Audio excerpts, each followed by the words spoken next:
Okay, so welcome to the Science Advancements podcast show. So after a number of days being away, we are now back. Yeah, so last time we were supposed to have a recording where we're going to be talking about modern technology, but unfortunately we couldn't have the recording. So sincere apologies. But we are back again. So today I'm joined by Edwin Simfukwe. We're going to be discussing various issues, but before I go into today's discussion, I would like to welcome Edwin Simfukwe to Science Exploration Zambia. He joins us as one of the tutors that are going to be taking the physics session. Edwin Simfukwe, welcome to this organization. Thank you very much, Mambo. Okay, I've got a lot of things to ask you, but I just want to be brief so that we do it quickly. And I'm sure you're very much surprised looking at today's setup. We just followed him at his place. That's what we're doing today's recording. Edwin Simfukwe, just to ask you, what really made you join Science Exploration Zambia? When the proposal came, what really made you accept the proposal to be part of this great team? Oh, thank you very much. During since grade 9, I've been always, I love science. I have that strong interest in science. Even during my secondary education, I also grew up with that thing. So when the proposal came and me learning that it was a science-related thing, I was very amused, and without hesitation, I grabbed that opportunity. So to say. Okay, interesting. I love how you're coming out. Science enthusiast. Yeah. In other words, science enthusiast. Science Exploration Zambia is it's a non-governmental STEM-based organization. So it's very good to know that you loved our project, you loved what we're made of, and to be part of us, it's a pleasure. And I'd like to say you're welcome, feel free. We are the family and looking forward to more years of greatness with people that are determined like you. So today I just want to look at something interesting we've been talking about. I've been hearing this thing going around, and are you being a person who's going to be pursuing this awesome and brilliant course in a few months? You're going to be doing a course in nuclear power engineering, isn't it? Yes. You're going to be in the spaces of nuclear physics. Yeah. So, I've been having a lot of questions by people who've been asking me, hey, Caleb, I'm looking at courses that I can pick, especially if they look at the scholarship. For example, Russian scholarships, they'll be like, I want to do a particular course like nuclear physics, I want to do isotope separation, So people will be like, but are there going to be jobs when I come back, when I'm done with this course? Am I going to find a job? Am I going to be able to contribute to the sector of science when I get this skill? So I would love you to give us an insight on this. What is your perspective concerning this? Do you have a job when you graduate? Or what's the plan? What's the plan for the government? Are you guys on the government's charter for the next 10 years when you graduate? What's the plan? What do they have planned for you? What are you going to do when you come back? In which fields, in which sectors are you going to be working? I'd love you to give us an insight on that. I would really appreciate it. And it's really going to be good for the viewers out there, because a lot of people get to understand why people ask questions, and maybe you may give those solutions that people may have. People that are doubting may just go for these courses. Yeah. Oh, that's an interesting question. Yeah. When choosing a career choice, we don't concentrate much on the job market, but it will be unwise if I don't answer your question. Therefore, I just have to answer it. Yeah, true. So the way it is, when the first group of nuclear students went to Russia in 2016, because Zambia signed the Memorandum of Understanding with Russia. That was in 2016. They signed it with the higher education. Okay. Yeah. Then in 2017 they signed it now with about the construction of the Center for Nuclear Science and Technology and the nuclear power plant. Yeah. So when these agreements were signed, students were sent to study in Russia, to study nuclear courses in Russia. That was in 2016. So this first group of graduates will be graduating in 2021 next year. Okay. Yeah. So I must believe when these students come in Zambia, they won't find any job. But the government has made plans for them. Like they have signed the agreement with various institutions around the world even here within the country. So those institutions will be employing them so that these students gain experience before the many project starts in Zambia. Yeah, because here in Zambia we have the Radiation Protection Authority and Zamatom. Oh, yeah, These are yeah. two institutions that are related to nuclear. Yeah, and across the world, like Australia, some students will be sent to Australia, some will be sent to Russia, yeah, depending on the agreement. Yeah, so to say, that's what's in the ground. But when by 2024 to 2025, they will start the construction of the Center for Nuclear Science and Technology in Chongwe, of which the groundbreaking has already been done and the area has been cleared. So that there will be the death of the Center for Nuclear Science and Technology. Yeah, and that center will have various departments. Like they'll be dealing with radiobiology. Yeah, there will be a reactor that will be producing 24 megawatts of power, so to say, on experimental basis. Yeah, it will be a cooled reactor. And there will be also other technologies that will be material protection. Yeah, there will be also a lot of technologies that will be done at the Center for Nuclear Science and Technology, and it will employ thousands of Zambians directly and indirectly. Yeah, that's how it is. Interesting. And you know, one thing that I love is how you're explaining. You really know your stuff. And I'm very happy to just see a young lad coming out and explaining in such a way. It's very interesting and impressive, and actually it gives hope for the future. Yeah.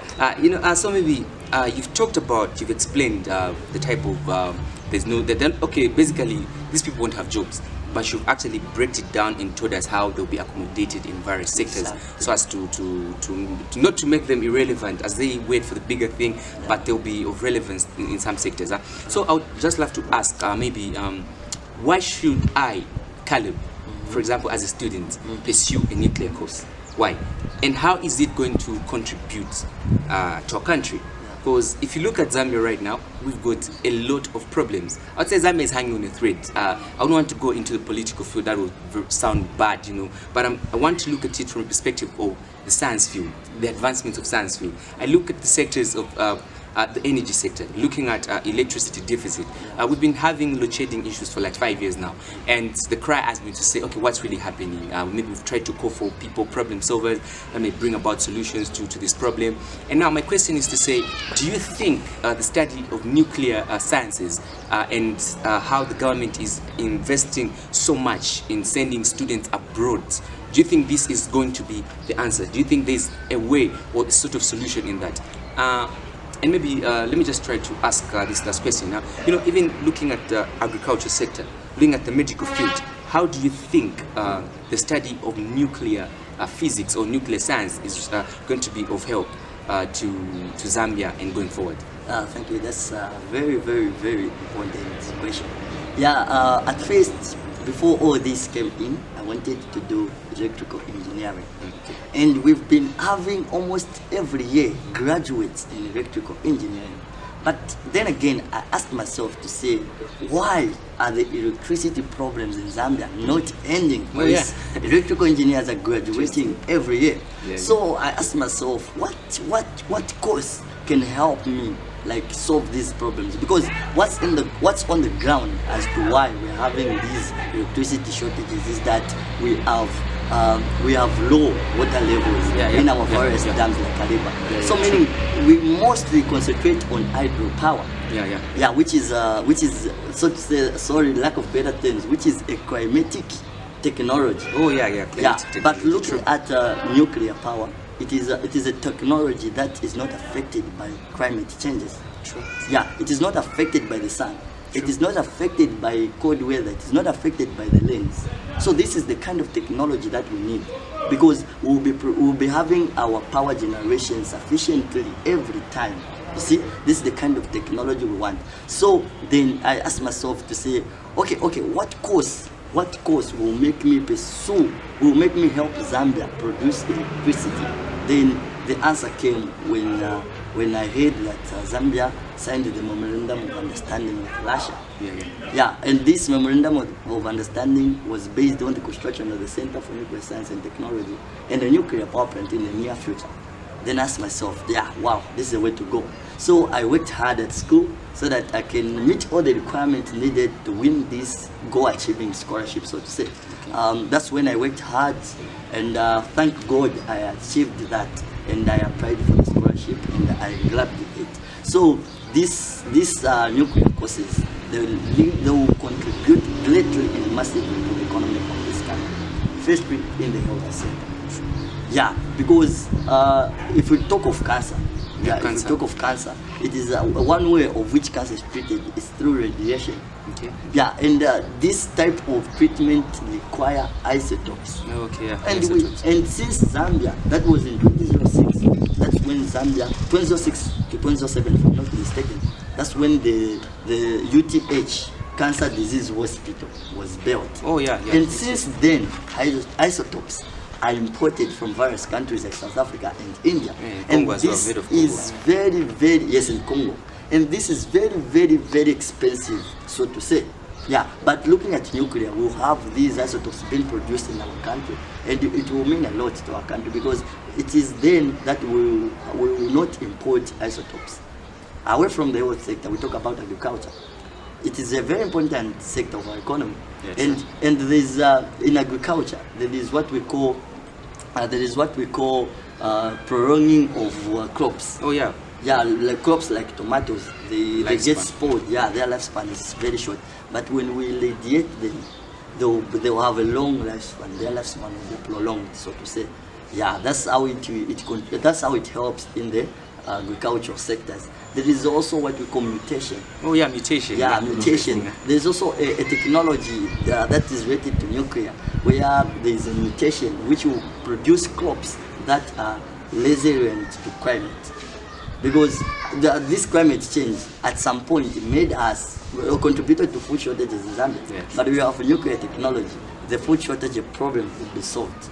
Away from the agriculture sector, go to the energy sector, which is very, very, very important. Yeah. In the energy sector, we just talked about power, nuclear power, which is a clean and sufficient source of energy. And we just need a small amount of isotopes to produce, or rather to power a house for the whole year, as compared to hydropower. So I think we just need this technology without asking questions. We just have to go direct, boom, to this technology. Whoa.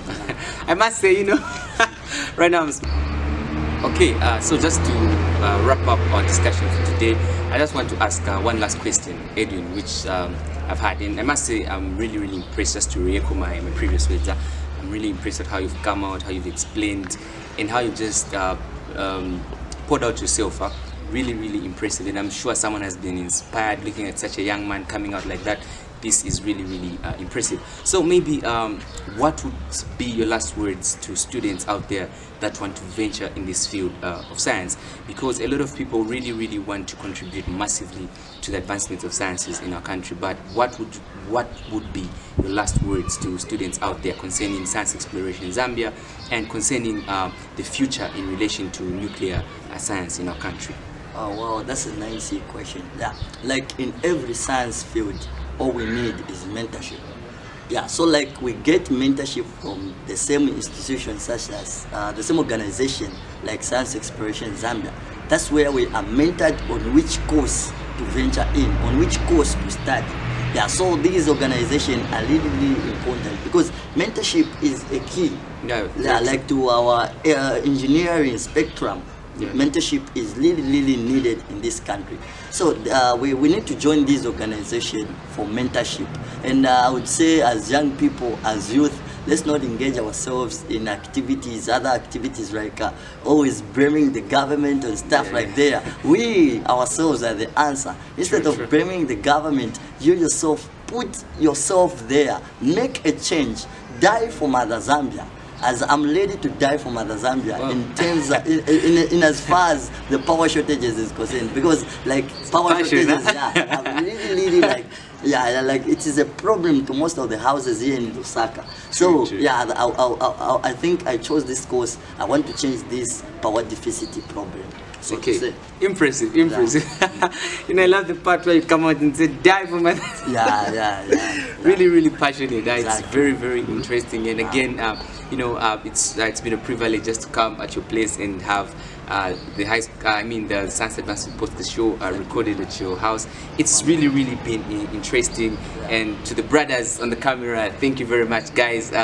And to the viewers that are going to be watching, make sure that you do join us. And next week, Wednesday, we're going to be back with another exciting recording. And hopefully we're going to be featuring Edwin again on multiple discussions of science advancement. It's been Caleb Unemo and Edwin Simfukwe. Till next week. See you. Don't forget to like, share, and subscribe. Tell a friend, It's Science Exploration Zambia. Goodbye.